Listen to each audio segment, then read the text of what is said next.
প্রকৃতি ও জীবন অনুষ্ঠান আপনাদের সবাইকে স্বাগতম। বাংলাদেশে জীববৈচিত্র্য, প্রকৃতি ও পরিবেশের নানা বিষয় নিয়ে আমাদের এই অনুষ্ঠান প্রকৃতি ও জীবন। আমাদের জীবন আর প্রকৃতি একে অপরের সাথে গভীরভাবে জড়িত। এর নদ নদী, জলবায়ু, গাছপালা, প্রাণী, আমাদের সাথে এদের সম্পর্ক, সচেতনতা ও করণীয় তুলে ধরতে আমাদের এই অনুষ্ঠান।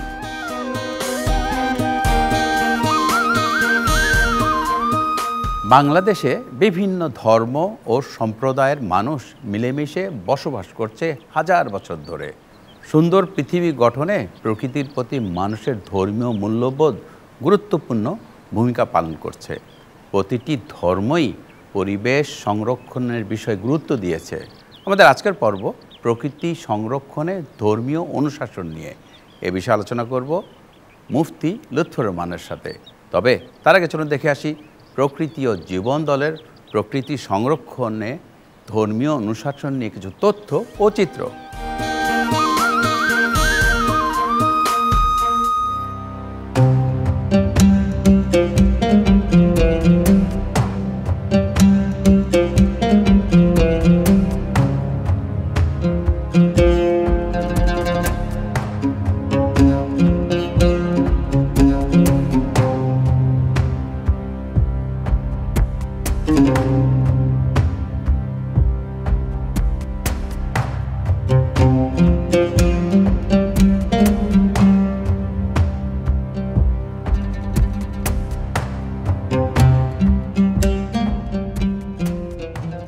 পৃথিবীতে ছড়িয়ে থাকা সমগ্র জীব ও জড় উপাদানসমূহ নিয়ে গঠিত হয়েছে অপূর্ব সুন্দর প্রকৃতি।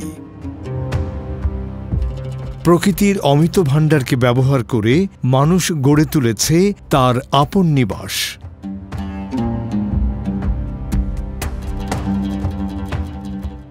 নিশ্চিত করেছে তার খাদ্যের উৎস।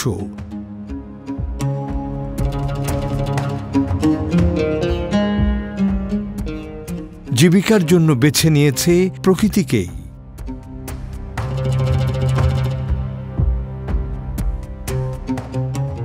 ক্রমবর্ধমান চাহিদার সঙ্গে প্রাকৃতিক সম্পদের ব্যবহারও বেড়েছে দ্রুত গতিতে। তবে পৃথিবীর এই প্রাকৃতিক সম্পদের উৎসগুলো অসীম নয়, ফলে প্রাকৃতিক সম্পদ দ্রুত হ্রাস পাচ্ছে। উদ্ভিদ ও প্রাণী জগতের অনেক প্রজাতি বিলুপ্তির দিকে ধাবিত হচ্ছে। এভাবে চলতে থাকলে মানুষের অস্তিত্ব একসময় হুমকির মুখে পড়বে।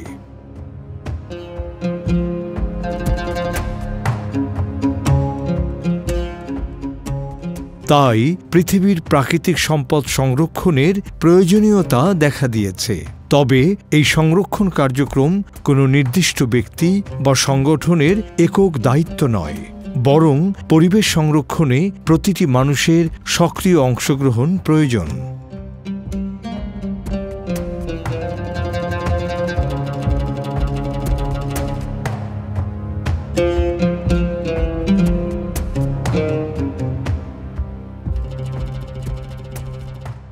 এক্ষেত্রে ধর্মীয় নির্দেশনা অগ্রণী ভূমিকা পালন করতে পারে।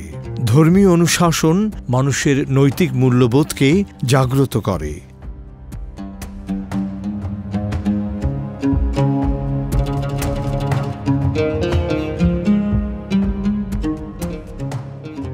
প্রতিটি ধর্মই প্রকৃতি ও পরিবেশ সংরক্ষণের বিষয়ে গুরুত্ব পেয়েছে।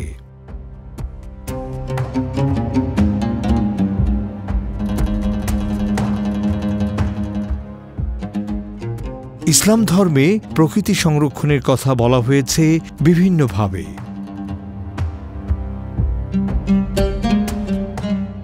পবিত্র গ্রন্থ কোরআন ও হাদিসে এ সম্পর্কিত অসংখ্য নির্দেশনা রয়েছে।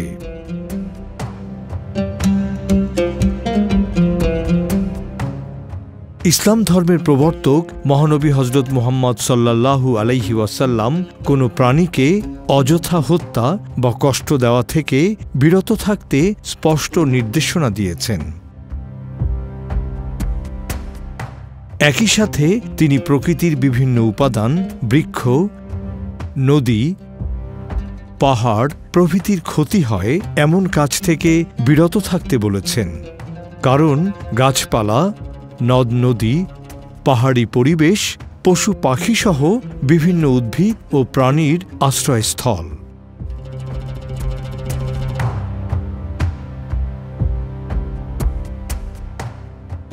বিভিন্ন প্রাণী ছাড়াও ইসলাম ধর্মে উদ্ভিদ সংরক্ষণের কথা বলা হয়েছে স্পষ্টভাবে। মহানবী সাল্লাল্লাহু আলাইহি ওয়াসাল্লাম গাছ খুব ভালোবাসতেন এবং সাহাবীদের গাছ লাগাতে উৎসাহ দিতেন। কোরআন ও হাদিসেও বিভিন্ন প্রকার উপকারী উদ্ভিদের নাম উল্লেখ রয়েছে, যার মধ্যে খেজুর, বরই, জয়তুন, আঙুর ইত্যাদি অন্যতম। সিলেটে হযরত শাহজালাল রাহমাতুল্লাহি আলাইহের মাজারের কবুতরগুলো জালালি কবুতর নামে পরিচিত।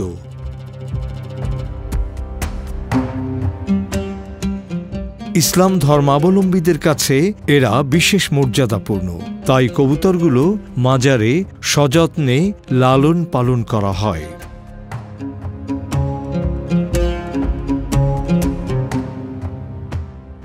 হযরত সুলাইমান আলাইহিসসালামের সাথে সম্পর্কের কারণে হুদহুদ পাখিটিকে সুলাইমান পাখিও বলা হয় এবং মুসলিম সম্প্রদায় এই পাখিটিকে সংরক্ষণ করে। ইসলাম ধর্মে আবাবিল পাখি সংরক্ষণের কথাও বলা হয়েছে।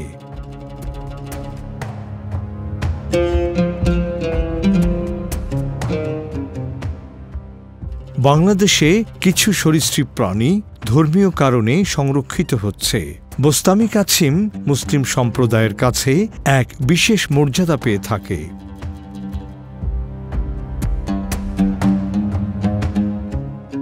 ধর্মপ্রচারক হযরত বায়েজিদ বোস্তামির নামানুসারেই এই কাছিমের নাম হয়েছে বোস্তামি কাছিম। বোস্তামি কাছিম মানুষের কাছে একটি পবিত্র প্রাণী এবং এটি ধর্মীয়ভাবে সংরক্ষিত।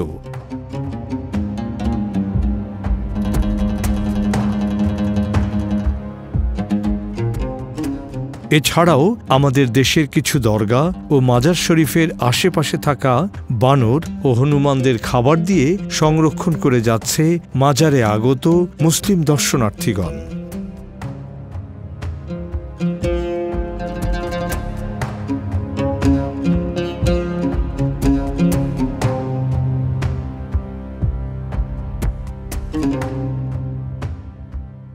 ইসলাম ধর্মের পাশাপাশি অন্যান্য ধর্মেও প্রকৃতি সংরক্ষণের নির্দেশনা রয়েছে। সনাতন ধর্মের বিভিন্ন বিধিনিষেধ প্রকৃতি রক্ষায় গুরুত্বপূর্ণ ভূমিকা পালন করছে।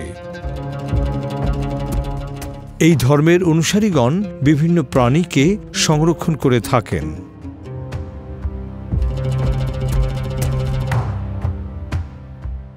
বিভিন্ন প্রাণীর পাশাপাশি উদ্ভিদ সংরক্ষণের কথাও বলা হয়েছে এই ধর্মে।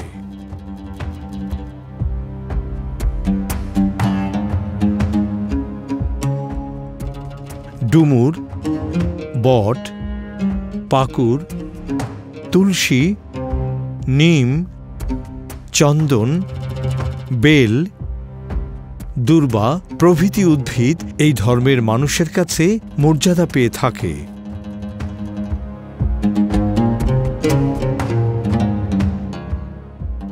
বৌদ্ধ ধর্মেও প্রকৃতি ও পরিবেশ সংরক্ষণের নির্দেশনা রয়েছে। বৌদ্ধ ধর্মের প্রবর্তক গৌতম বুদ্ধ পরিবেশের সাথে সম্পর্ক স্থাপনের বিষয়ে জোর দিয়েছেন।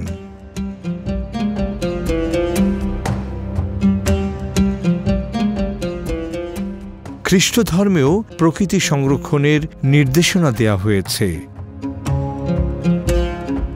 খ্রিস্ট ধর্মানুসারে ঈশ্বরের সৃষ্টির রক্ষক হিসেবে মানুষকে পৃথিবীতে প্রেরণ করা হয়েছে এবং প্রকৃতির সকল উপাদানের রক্ষণাবেক্ষণের দায়িত্ব মানুষের।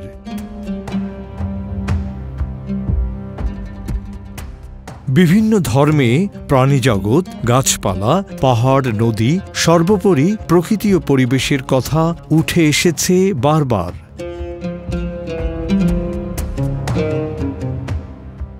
কিন্তু আমাদের মাঝে ধর্মীয় মূল্যবোধ না থাকায় প্রকৃতি রক্ষায় অংশগ্রহণ করছি না, বরং নানা রকম ক্ষতিকর কর্মকাণ্ডের মাধ্যমে ক্ষতি করছি বন্যপ্রাণী ও তাদের পরিবেশের। পরিষ্কার পরিচ্ছন্নতা ধর্মীয়ভাবে গুরুত্বপূর্ণ হলেও আমাদের অসচেতনতায় বিভিন্নভাবে কলুষিত করছি প্রাকৃতিক পরিবেশ। এতে জীববৈচিত্র্য ধ্বংসের সাথে সাথে আমাদের স্বাভাবিক জীবনধারাও ক্ষতিগ্রস্ত হচ্ছে।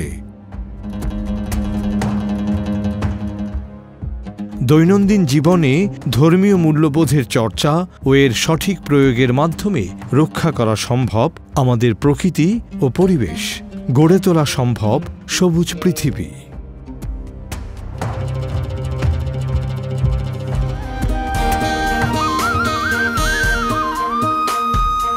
দর্শক মণ্ডলী, আমরা তখন দেখলাম প্রকৃতি সংরক্ষণে ধর্মীয় অনুশাসন নিয়ে বিস্তারিত প্রতিবেদন। এবার কথা বলবো আমাদের আজকের অতিথি মুফতি লুৎফর রহমানের সাথে। কেমন আছেন আপনি? আলহামদুলিল্লাহ, আল্লাহর রহমতে আপনাদের দোয়ায় ভালো আছি। আপনি তো ধর্মীয় নানা ধরনের কর্মকাণ্ডের সাথে জড়িত। আমাদের আজকে একটু বলবেন যে পরিবেশ ও জীববৈচিত্র্য সংরক্ষণে ইসলাম ধর্মে কী নির্দেশনা দেওয়া হয়েছে? পরিবেশ এবং জৈব বৈচিত্র্য সুরক্ষার জন্য ইসলামে, কোরআন এবং হাদিসে প্রচুর বর্ণনা পাওয়া যায়। আমরা যদি পরিবেশ বলি তাহলে বোঝা যায় যে এই পৃথিবীর সকল উদ্ভিদ, এই পৃথিবীর সকল প্রাণী, জড় পদার্থ, গাছগাছালি, নদী, সমুদ্র, এগুলো নিয়ে এগুলো আমাদের পরিবার। এগুলো সারা পৃথিবীর জন্য একটা ঘর। আমার ঘরকে পরিষ্কার রাখা, পরিচ্ছন্ন রাখা যেমন আমার স্বাস্থ্যের জন্য জরুরি, সারা পৃথিবীবাসীর জন্য জরুরি হলো এই পৃথিবী নামক বড় ঘরটার যত অনুষঙ্গ, যত জিনিসপত্র রয়েছে যেগুলো আমারই স্বার্থে, আমার স্বাস্থ্যের স্বার্থে, আমার সমাজের স্বার্থে, আমার পরিবারের স্বার্থে, এগুলোকে সুরক্ষা করা, এগুলোকে ধ্বংস না করা। এই জন্য ইসলাম ধর্মের মূল উৎস পবিত্র কোরআনে কারীমের মধ্যে এবং রাসূলুল্লাহ সাল্লাল্লাহু আলাইহি ওয়াসাল্লামের হাদিস, যেটা আমাদের ইসলামের বিরাট বড় একটা দলিল। যেমন আল্লাহ তাআলা কোরআন শরীফের মধ্যে আমাদেরকে সতর্ক করেছেন, ওয়ালা তুফসিদু ফিল আরদি, তোমরা এই পৃথিবীতে বিশৃঙ্খলা, দূষণ ইত্যাদি সৃষ্টি করবে না। পৃথিবী যে সকল জিনিস দিয়ে টিকে আছে, মানব টিকে আছে, এ সকল জিনিস ধ্বংস করাকে আল্লাহ রাব্বুল আলামিন পবিত্র কোরআনের মধ্যে নিন্দা করেছেন।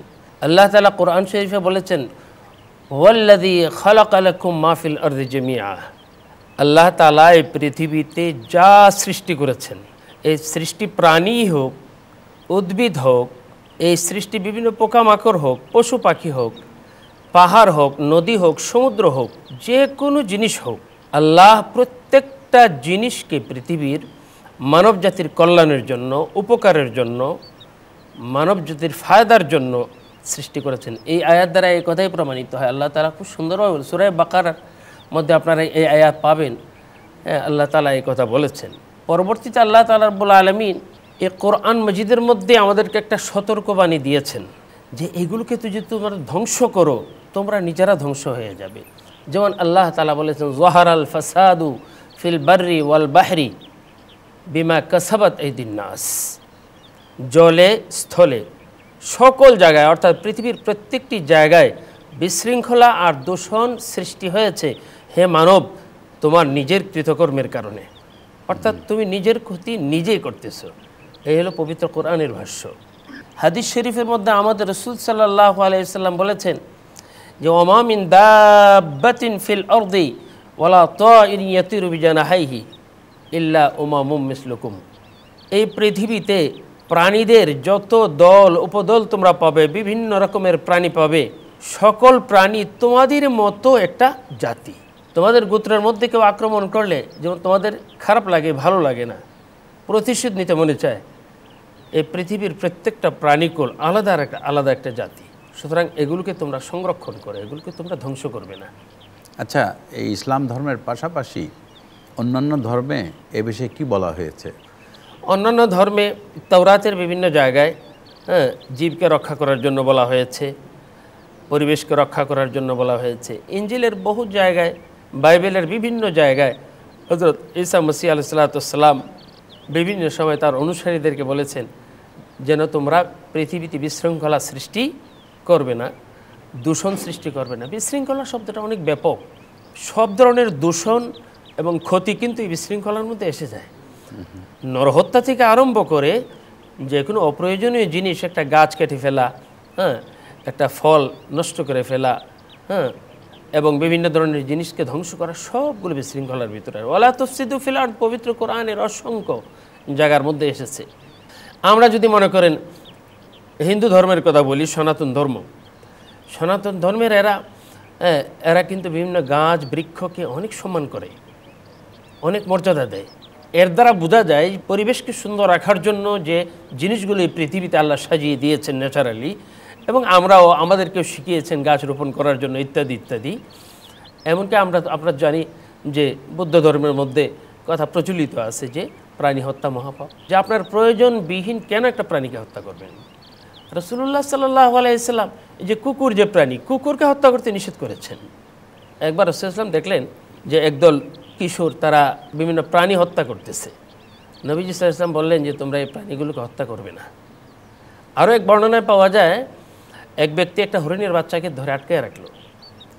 রাসূলুল্লাহ সাল্লাল্লাহু আলাইহি ওয়াসাল্লাম বললেন যে দেখো, তুমি এর মাকে কেন কষ্ট দিচ্ছ, ছেড়ে দাও, কি ওর মার কাছে যেতে কেন পেরেশান করতেছো তার মাকে। মক্ষিকার চাক থেকে মক্ষিকাকে যখন মারতে শুরু করলো একদল লোক, নবীজি বললেন এরা একটা আলাদা স্বতন্ত্র জাতি, কেন তাদেরকে এইভাবে তোমরা ধ্বংস করতেছো। তো এই ধরনের অনেক বর্ণনা কিন্তু পাওয়া যায়, গাছ বৃক্ষের ব্যাপারে তো পাওয়াই যায়, গাছ রোপণের ফজিলত হাদিস শরীফে বিভিন্ন জায়গায় পাওয়া যায়। আচ্ছা, ধর্মীয় অনুশাসন সঠিকভাবে না মানার ফলে আমরা কি ধরনের ক্ষতির সম্মুখীন হচ্ছি? ধর্মীয় অনুশাসন না মানার কারণেই আমাদের মধ্যে বিপর্যয়। একটা বিষয় আপনি খেয়াল রাখবেন, প্রত্যেকটা ধর্মের মধ্যে কিন্তু মানবিকতা আছে। এগুলোর মধ্যে চেঞ্জিং এবং বিকৃতি সাধিত হয় কিন্তু আমাদের মাধ্যমে। আমরা যারা ধর্ম মানি, ধর্মের অনুসারী, আমরা এসে এটাকে বিকৃতি সাধন করি। প্রত্যেক ধর্মের মধ্যে দেখবেন আপনি নীতিকথাগুলো মোটামুটি মিলে যায়, যেভাবে ধর্মে বলা আছে সেদিকে আমরা যাই না। ইসলামের দৃষ্টিতেই বলি, আমার নবী সাল্লাল্লাহু আলাইহি ওয়াসাল্লাম বলেছেন যে অকারণে তোমরা একটা বৃক্ষের পাতাও ছিঁড়বে না। এটা স্রষ্টার একটা সৃষ্টি না। আমি হয়তো তার আল্লাহর জিকির বুঝি না, বন্ধনা বুঝি না, কিন্তু আল্লাহ রাসূল বলতেছেন যে এটা আল্লাহর জিকির করে। মানে কি? মানে হলো এই পাতার মাধ্যমে তোমার এই সমাজ, তুমি উপকৃত হইতেছে, কেন এই পাতাটা তুমি ছিঁড়লে? তো আমরা তো এভাবে বন উজাড় করি, গাছপালা এভাবে কেটে ফেলি, মানে আমাদের মনের মধ্যে একটু অনুভূতিও আসে না যে আমার ধর্মে এই ব্যাপারে নিষেধাজ্ঞা আছে। তো অনুশাসন ধর্মীয় ঠিকই আছে, কিন্তু অনুশাসনকে সঠিকভাবে আমরা পালন করি না, ফলো করি না, যে কারণে সমাজের মধ্যে, পরিবেশের মধ্যে বিপর্যয় দেখা দেয়। পশু পাখির ব্যাপারে এবং পাহাড় পর্বতের ব্যাপারে, নদীর স্রোতকে যেন বাধাগ্রস্ত না করা হয় এই ব্যাপারে হাদিস আছে। পানিকে যেন নোংরা না করা হয় এই ব্যাপারে রাসূলুল্লাহ সাল্লাল্লাহু আলাইহি ওয়াসাল্লাম হাদিস বিদ্যমান। পাহাড়কে যেন কর্তন না করা হয়। পাহাড় কিন্তু এই পৃথিবীর রক্ষা কবচ, অনেক উপকারী জিনিস। এই জন্য আল্লাহ এই পৃথিবীকে পাহাড় দিয়ে সাজিয়েছেন। পাহাড় প্রয়োজনীয় না হইলে সৃষ্টিকর্তা তো পাহাড়ই বানাতেন না, নদী সমুদ্রের প্রয়োজন না হলে নদী সমুদ্র বানাইতেন না। সুতরাং এই জিনিসগুলো ধ্বংস করলে মানুষ কী করলো? নিজের পায়ে নিজে পড়াল। বিষয়টা এমনই। ধর্মীয় অনুশাসন মেনে চলার মাধ্যমে কিভাবে প্রকৃতি সংরক্ষণ করা সম্ভব বলে আপনি মনে করেন? মনে করেন আমি ধর্মীয় শাসন যদি মানি, আমার নবীর কথাগুলো আমাকে মানতে হবে। নবীর কথা যদি আমি মানি, তাহলে কোনো দিন আমি আমাদের বিচরণকারী বিভিন্ন পশু পাখি যেগুলো আছে এগুলোকে কোনো দিন আমি আটকাইতে পারি না, কারণ রাসূলুল্লাহ সাল্লাল্লাহু আলাইহি ওয়াসাল্লাম নিষেধ করেছেন। বন্য প্রাণীকে আটকিয়ে রাখা সম্পূর্ণ নিষেধ। সুতরাং আমি বন্য প্রাণীকে যদি বনের মধ্যে তার পরিবেশে আমি ছেড়ে দেই, তার উপর কোনো হস্তক্ষেপ না করি, যেমন দেখবেন বিভিন্ন পাখি আমাদের দেশে আসে, অতিথি পাখি, এগুলোকে আমাদের এক শ্রেণীর লোক শিকার করে, কিন্তু রাসূলুল্লাহ নিষেধ করেছেন এগুলোকে তোমরা শিকার করো। এগুলো তোমাদের পরিবেশের ভারসাম্যের জন্য, সৌন্দর্যের জন্য, তোমার সুস্বাস্থ্যের জন্য, তোমার পরিবেশের জন্য, আবহাওয়ার জন্য এগুলো উপকারী। এটা হলো একটা দিক। রাসূলুল্লাহ সাল্লাল্লাহু আলাইহি ওয়াসাল্লাম কথা বলেছেন, কোনো প্রাণী যদি অসুস্থ হয়ে যায় তার কাছ থেকে তুমি কোনো কাজ নিবে না, তার উপর আরোহণ করবে না, তার সুস্বাস্থ্যের জন্য তুমি ব্যবস্থা করো। তেমনিভাবে পানির প্রবাহ রক্ষা করা, পানিকে ময়লা আবর্জনা না করা, পরিষ্কার পরিচ্ছন্নতা তহুরু শাতরুল ঈমান, এই পরিচ্ছন্নতা তুমি যদি রাখো তাহলে তুমি ভালো থাকবে, তুমি সুস্থ থাকবে।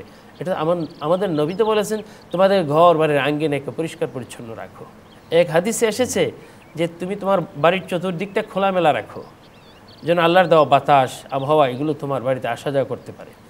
সাপ বিচ্ছু আমরা সাধারণত দেখি এগুলো ক্ষতি করে, কিন্তু রাসূলুল্লাহ সাল্লাল্লাহু আলাইহি ওয়াসাল্লাম তো বলেছেন না, এগুলো তোমার পরিবেশের জন্য বিরাট বড় অঙ্গ, এটা এগুলোকে তোমরা ক্ষতি করবে না। তো এখানে যদি আমি রাসূলের অধ্যাদেশ না মানি, সুতরাং বিপর্যয় আসবেই। এই জন্য ধর্মীয় অনুশাসন পরিবেশের ব্যাপারে, গাছ বৃক্ষের ব্যাপারে, পশু পাখির ব্যাপারে, কীট পতঙ্গের ব্যাপারে, এগুলো যদি আমরা সঠিক সুন্দরভাবে আমাদের ইসলাম ধর্মের অনুশাসনকে যদি আমরা মেনে চলি, আশা করা যায় হ্যাঁ এই মেনে চলার কারণে আমাদের পরিবেশ সুন্দর থাকবে, ভালো থাকবে, এবং আমরা একটা এমন শ্বাস প্রশ্বাস নিতে পারবো যার মাধ্যমে আমাদের সুস্বাস্থ্য নিশ্চিত হয়, সারা পৃথিবীবাসী নিরাপদ থাকবে। অবশ্যই।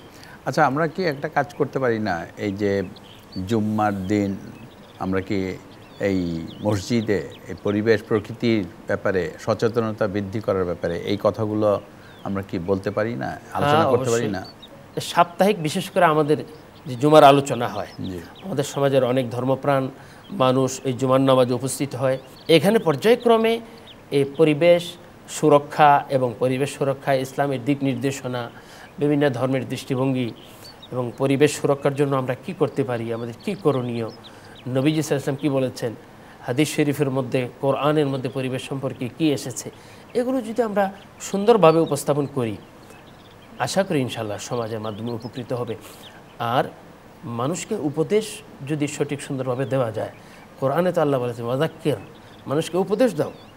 মানুষের নেচার পরিবর্তনের জন্য, অভ্যাস পরিবর্তনের জন্য উপদেশের চেয়ে বড় ঔষধ আর কিছু নেই। আইন কানুনের চেয়েও উপদেশ হল সবচেয়ে বড় অস্ত্র। কারণ এই উপদেশ আপনার ভিতরে যখন কাজ করবে, আপনার ব্রেনে যখন এটা লাগবে, আপনার দিলে যখন লাগবে আর আপনি গ্রহণ করবেন, তখন কিন্তু আপনার অঙ্গ প্রত্যঙ্গ এই উপদেশের বাইরের কাজগুলো করতে রাজি হবে না, উপদেশের বিপরীত কাজ করতে রাজি হবে না।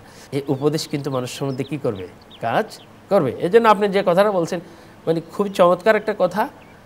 আমরা এখান থেকে আমাদের দর্শক শ্রোতা যারা আছেন তাদেরকে আমরা বলবো যে আপনাদের ইমাম, আপনাদের খতিব, তাদেরকে আদবের সাথে সুন্দরভাবে আপনারা বলেন যে হযরত আমি তো এই ব্যাপারে একটা আলোচনা চাই, হয়তো সাধারণ মানুষের জন্য, আমার জীবনের জন্য, সমাজের জন্য, দেশের জন্য এটা উপকারী বিষয় হবে। আমি মাঝে মাঝে এই ব্যাপারে কিছু আলোচনা করি পরিবেশ সম্পর্কে। ভালো কথা। আসলে এই আলোচনাগুলো খুব বেশি হওয়া দরকার, কারণ আমাদের এই পরিবেশ প্রকৃতি দিন দিন কিন্তু খারাপ হয়ে যাচ্ছে এবং এক সময় হয়তো আমরা একে আর রক্ষা করতে পারবো না হয়তো রক্ষা করতে, এখনো যদি সচেষ্ট না হই। অনেক ধন্যবাদ, অনেক কিছু জানা গেল আপনার কাছ থেকে। ধন্যবাদ আপনাকে, শ্রোতা মণ্ডলীকে, দর্শকদেরকে। দর্শক মণ্ডলী, প্রকৃতি ও জীবন অনুষ্ঠানের এবারে সেগমেন্টটি হচ্ছে আপনি জানেন কি। চলুন জানা যাক প্রকৃতি সংরক্ষণে ধর্মীয় অনুশাসন নিয়ে কিছু তথ্য।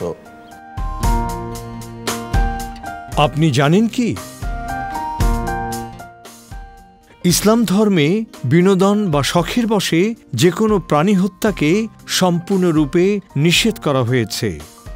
অশ্বত্থ বৃক্ষই বোধি বৃক্ষ হিসেবে পরিচিত। গৌতম বুদ্ধ এই বৃক্ষের নিচেই বোধি বা জ্ঞান লাভ করেছিলেন।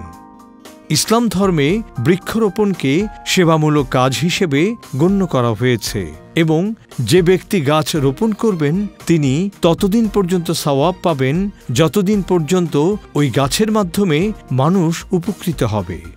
শুধু দর্শক, ধর্মীয় অনুশাসন যেমন মানুষের জীবনকে সুন্দর করে, তেমনি পরিবেশ সংরক্ষণেও গুরুত্বপূর্ণ ভূমিকা পালন করে। কিন্তু অনেক সময় ধর্মীয় মূল্যবোধের অভাবে আমরা পরিবেশের ক্ষতি করছি। দৈনন্দিন জীবনে ধর্মীয় অনুশাসন চর্চার মাধ্যমে রক্ষা করা সম্ভব আমাদের প্রকৃতি ও পরিবেশ। সুন্দর প্রকৃতিতে গড়ি সুস্থ জীবন, এই আশা নিয়ে শেষ করছি আজকের অনুষ্ঠান। আপনারা সবাই ভালো থাকুন, সুস্থ থাকুন।